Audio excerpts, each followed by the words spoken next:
ఫలించదు అని శ్రీకృష్ణ పరమాత్మ కూడా చెప్పారు. అందుచేత ఇవాళ ప్రతి ఒక్కరూ యువకుడు యువతి ఇవాళ ఇప్పుడే చూడండి పూజ్యపాదులు శ్రీ శ్రీ శ్రీ గణపతి సచ్చిదానంద స్వామి గారు అంత వయసులో కూడా కూర్చున్న చోటికి మైక్ ఇస్తారంటే నేను అక్కడికే వెళ్ళి మాట్లాడుతాను అన్నారు. ఏమి ఆ శక్తి, ఏమి ఆ ఉపాసనా శక్తి, ఏమి ఆ గురు శక్తి, ఏమి ఆ దత్తాత్రేయ శక్తి. ఇదే మనందరికీ దైవీ బలము గురు బలం అనేటటువంటిది నిరూపణ చేశారు స్వామి గారు. మనందరికీ కావాల్సింది అదే. అందుచేత మరొక్కసారి ఈ మహామేళ మహాకుంభమేళాగా ఉన్నటువంటి మీ అందరికీ భగవంతుడు భగవతి కనక దుర్గామాత అటువంటి శక్తిని ఇచ్చి ఏ సంకల్పంతో ఇవాళ విశ్వ హిందూ పరిషత్ ఎంతటి విస్తృతమైనటువంటి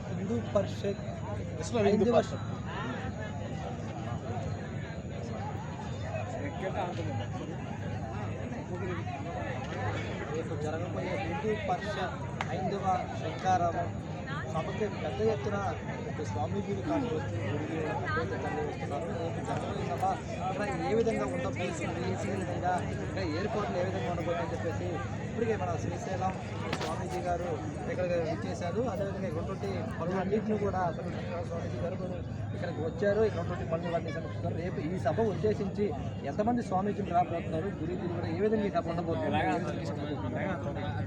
భారత్ మాతాకి జై. ఈ రోజున మనం అనేక రోజుల నుంచి ఎప్పుడెప్పుడా అని ఎదురు చూస్తున్నటువంటి శంకారావం మన విశ్వ హిందూ పరిషత్ ఆధ్వర్యంలో అత్యంత భారీ ప్రణాళికలతో ఇంతవరకు విజయవాడలో ఎన్నడూ జరగనటువంటి ఒక అద్భుతమైనటువంటి ఒక హైందవ శంకారావాన్ని పూరిస్తూ వారు మన రెండు తెలుగు రాష్ట్రాలకి పిలుపునివ్వడం జరిగింది.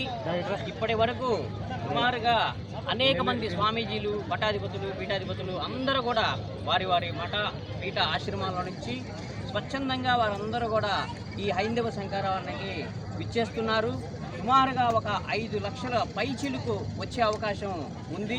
ఇక్కడ విశ్వ హిందూ పరిషత్తు అనేక శ్రమలకి ఓర్చి ఎన్నో రోజుల నుంచి కష్టించి ఉన్నటువంటి వాలంటీర్స్ అందరూ కూడా చక్కగా పనిచేసి భారీ ఏర్పాట్లు చేయడం జరిగింది. ఈ యొక్క ఏర్పాట్లు ఇంతవరకు ఈ హైందవ సభలో జరగటం ఇదే మొదటిసారిగా మా ఆంధ్ర రాష్ట్ర ప్రజలందరూ దీన్ని హైందవ శంకారావాన్ని కొనియాడుతున్నారు.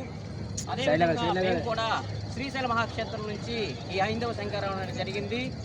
ముఖ్యంగా మన దేవాలయాల మీద జరుగుతున్నటువంటి దాడులు, అలాగే మన రథాలని తగలబెట్టడం, మన దేవీ దేవతల్ని దూషించటం, అట్లాగే మన దేవాలయాల్లో అన్ని మతస్థులు వారు ఉద్యోగాలు చేయటం అనే విషయం మీద ఈ హైందవ శంకారావం ఒక గొప్ప శ్రీకారం చుట్టి దేవాలయాల్ని ఎండోమెంట్ అంశాల నుంచి విడిపించి మన దేవాలయాలను మనమే పరిరక్షించుకునే విధంగా తీసుకునే విధానమే ఈ హైందవ శంకారావం యొక్క ముఖ్య లక్ష్యం. భారత్ మాతాకి జై. స్వామీజీ గారు మనం చూసినట్లయితే మాత్రం ఇప్పుడు మన దేవాలయాలు హిందూ దేవాలయాలు ఏవైతే ఉన్నాయో అన్నింటినీ కూడా ప్రభుత్వాలు కేటగిరీ కింద విభజిస్తున్నారు. ఈ కేటగిరీలు విభజించడం వల్ల దేవాలయాలకి ఒక విధంగా ప్రతిష్టత, ఇంకో విధంగా అని చెప్పేసి కూడా ప్రతిష్టలు విభజిస్తున్నారు. దీన్ని కూడా హిందువుల్ని